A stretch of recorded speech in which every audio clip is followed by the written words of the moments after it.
하나님 말씀 보도록 하겠습니다. 자, 고린도전서는 교회 가운데 여러 가지 문제들에 대해서 이제 편지가 가게 된 겁니다. 그런데 그 문제들 중에 가장 첫 번째 큰 문제가 무엇이냐? 교회가 분열이 있었다는 겁니다. 무엇이 문제라고요? 자, 그러면 왜 분열을 일으킵니까? 못난 사람들끼리 분열이 나겠어요? 서로 잘나서 분열이 나겠어요? 그렇죠. 잘나서 분열이 일어나는 겁니다.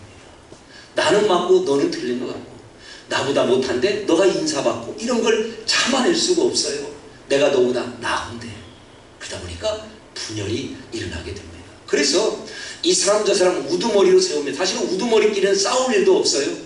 뭐 바울파, 베드로파, 아볼로파, 그리스도파, 이분들끼리는 싸울 것도 없는데 그냥 본인들끼리 누구를 세워가지고 이렇게 파벌을 만들고 힘을 이렇게 드러냈다는 겁니다. 그래서 거기에서부터 이제 말씀이 나오는 겁니다.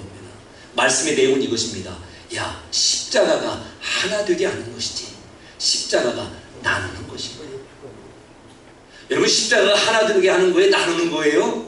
하나 되게 하는 거죠. 하나님과도 하나 되게 하고, 또 그리고요, 우리 이웃들 간에도 하나가 되게 하는 건데, 자꾸만 십자가로 모인 교회가 나눠지는 그런 일이 있다는 겁니다. 자, 그래서 어느 것까지도 자랑이 되는가? 누구한테 세례받은 것까지도 자랑이 되는 거예요. 바울파, 바울에게 세례받은 사람 지파, 아볼로, 이런 식으로 나눠진다는 겁니다. 그러자 사도 바울이 무엇이라고 그래요? 나 하나님이 나 여러분에게 세례 주라고 보낸 거 아닙니다. 깜짝 놀랄 말을 합니다. 진짜 이건 중요합니다. 나 세례 주라고 보낸 거 아니고 무엇하라고 보냈어요? 복음 증거하라고, 십자가 증거하라고. 예수님이 승천하시고 한 33년도, 그리고 지금이 한 55년도 이 정도입니다. 그러니까 20년밖에 안 지났어요. 근데 이런 문제가 생기고, 사도 바울은 예수님께서 이제 이 세상 승천하시기 전에 아버지와 아들과 성령의 이름으로 세례를 주라 라고 하시는 그 지상명령을 담기고 가셨는데, 나는 세례주로 보냄받은 게 아니고 복음을 증거로 보냄을 받았습니다 라고 할 정도로 그런 신앙적인 좋은 전통과 그런 신앙적인 좋은 거룩한 의식조차도 자랑거리, 교회가 분열되는데 사용될 수가 있다는 겁니다. 제가 여러분에게 뭐 크게 어떤 것을 강요하지 않습니다. 심지어 청소하는 것, 뭐 이렇게 식당에 봉사하는 것 강조하지 않는 이유가 있습니다. 첫째는요, 잘하시니까. 뭐도록 긁어서 붓으로 만들겠습니까? 잘하시는데. 그래서 말씀을 안 드리는 거고, 두 번째는 이겁니다.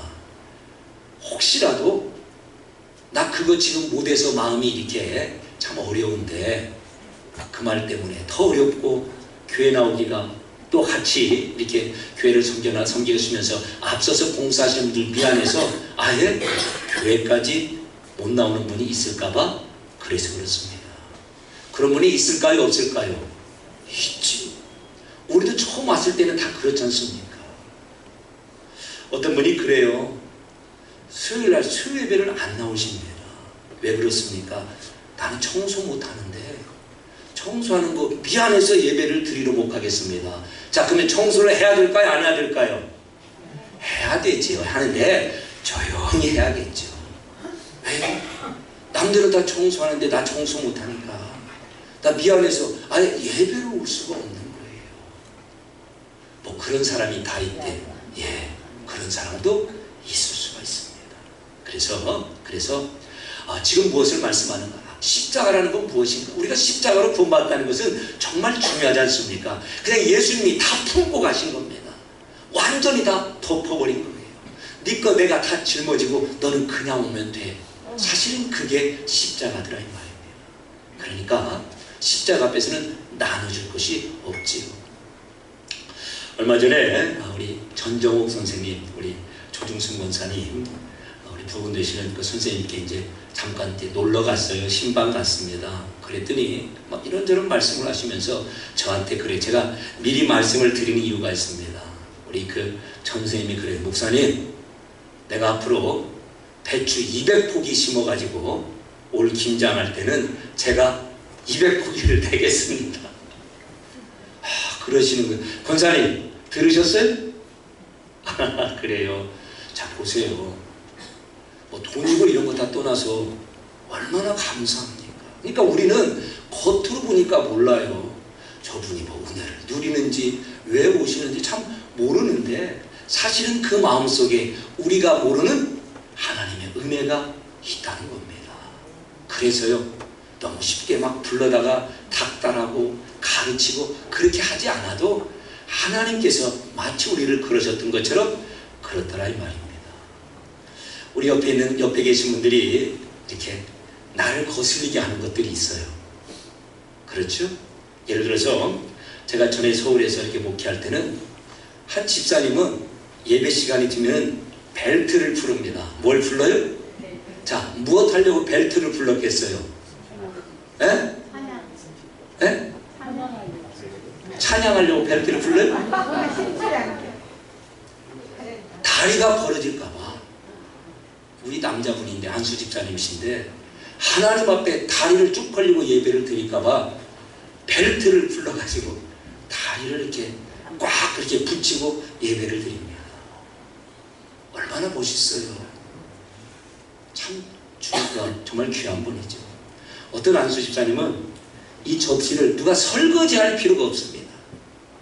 그냥 식사하시고 그냥 그걸 싹싹 씻어가지고 설거지를 했는지 안 했는지 모를 정도로 마치 그냥 개나 고양이가 밥 먹고 반닥반닥하게 한 것처럼. 그래서 이 부엌에서 일하시는 분들이 아주 좋아요. 그런데 문제는 벨트를 불러서 묶은 그분이 그것만 쳐다보고 다니시는 거예요. 다른 사람이 발을 벌리고 예배를 드리고 이렇게 어떤 분은 뭐 습관적으로 그럴 수도 있고 어떤 분은 또 그래야 1시간 30분 앉아 계시는 게 편한 분도 있어요. 올 수도 있고 올릴 수도 있는데 그걸 보아요 못 봐요? 이제 그게 문제라는 겁니다. 이 접시를 그냥 다 검사하고 다녀요. 남긴다고 뭐라고 하고 더럽게 먹는다고 뭐라고. 그래서 누구도 그분 옆에서 식사하기가 참 힘들어집니다. 예, 참 좋고 귀한 건데 하나님께서 나에게 그렇게 은혜를 주시고 그렇게 하시면은 그렇게 가면 됩니다. 그리고 정말 바르게 또 우리가 생각할 때 더 좋은 모습으로 예배도 드리고 식사도 하면 좋겠죠. 그러나 뭐 어떤 형편에 있어서 그런지 몰라도 그러지 못할 수가 있다는 겁니다.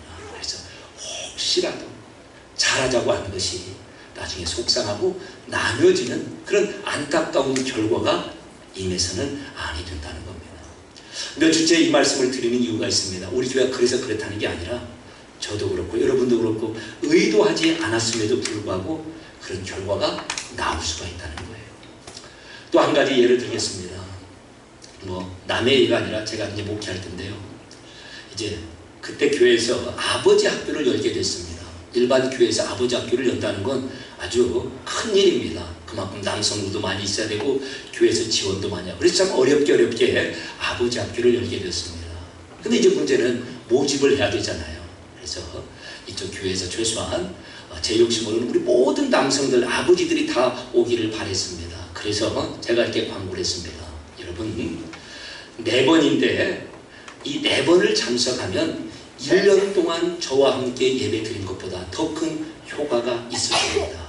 그리고 실제로 그렇습니다. 4주 이 아버지 학교를 참석하면 남자들이 집에 가서 달라져요. 막 설거지도 잘하고 뭐 부인의 말도 잘 듣고 살가운 아버지가 됩니다. 대부분은 그렇게 됩니다. 4주를 참석하면. 근데 1년 내내 예배 드리고 막 이렇게 막 땀 찍찍 흘리고 막 이렇게 해도 어디 보면 보통 가잖아요. 그래서 특별한 행사로 이제 그 아버지 학교를 그렇게 합니다. 그래서 광고를 그렇게 드렸죠. 이번에 4번만 참석하면 여러분들 1년 동안 함께 예배 드린 것보다 더 좋은 결과가 있을 겁니다. 자, 그래서 참 많은 분들이 오셨습니다. 그런데 안수 집사님 한 분이 너무 마음이 상한 거예요.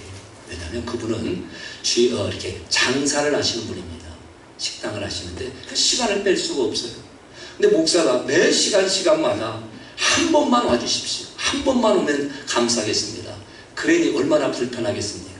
그래서 그분이 불편한 마음을 어떻게 표현하는가? 우리 목사님은 예배보다 그런 집회를 더 줘야 한다네.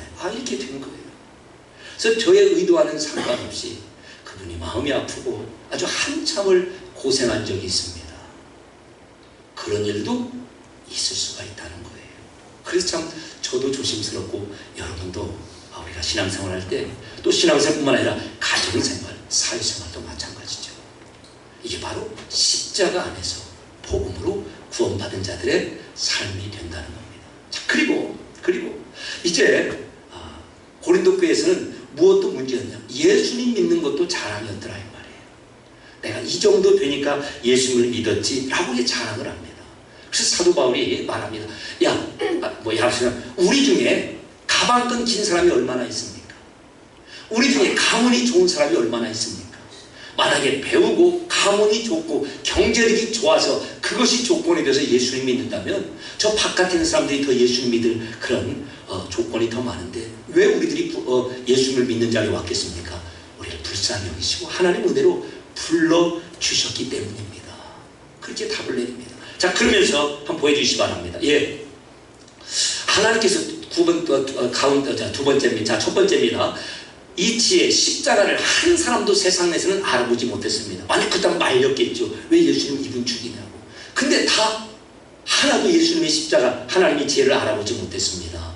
왜냐하면 하나님께서 예비하신 그 모든 것, 은혜, 십자가, 구원이죠. 이것은 사람이 눈으로 보고 귀로 듣고 깨닫는 것이 아닙니다. 그러면 어떻게 우리는 믿게 되었습니까? 성령님이 보이셨기 때문에 그렇습니다. 참 중요합니다. 내가 어떻게 믿는 자리에 오게 되었는가? 성령님께서 나를 믿는 자리까지 인도하시고 눈을 열어주셨다는 겁니다. 자, 그래서요 계속 같은 말이 나와요. 우리가 세상의 영을 받지 않고, 밑에 부분입니다. 오직 하나님께로부터 온 영, 즉 성령님입니다. 세상의 영은요 사단이죠. 마귀입니다. 우리가 사단의 영을 받지 않고 성령님을 받아서 어떻게 해요? 은혜로 주신 것들을 알게 되었습니다. 하나님께서 은혜로 주신 것이 뭐예요? 십자가죠. 하나님 나라죠. 예수님 안에 풍성함이 있다는 거죠.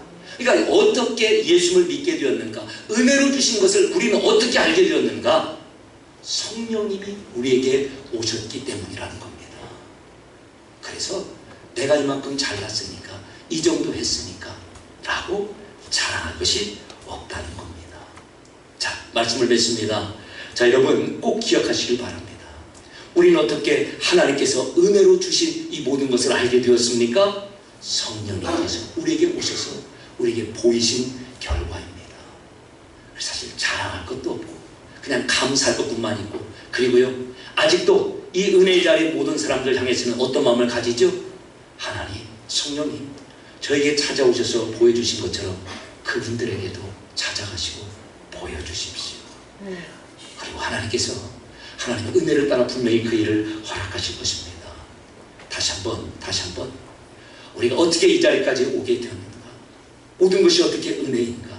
그래서 우리에게 맡겨주신 정말 귀한 가정, 또 교회, 사업체, 직장, 지역사회를 어떻게 십자가의 마음으로, 은혜 받은 자의 마음으로 섬길 것인가를 다시 한번 다짐하시고, 그렇게 예수님의 증인된 삶을 살아가신 우리 모두가 되시길 주님의 이름으로 축원합니다. 은혜로우신 아버지 하나님, 그 누구도 알지 못했던 예수님의 십자가를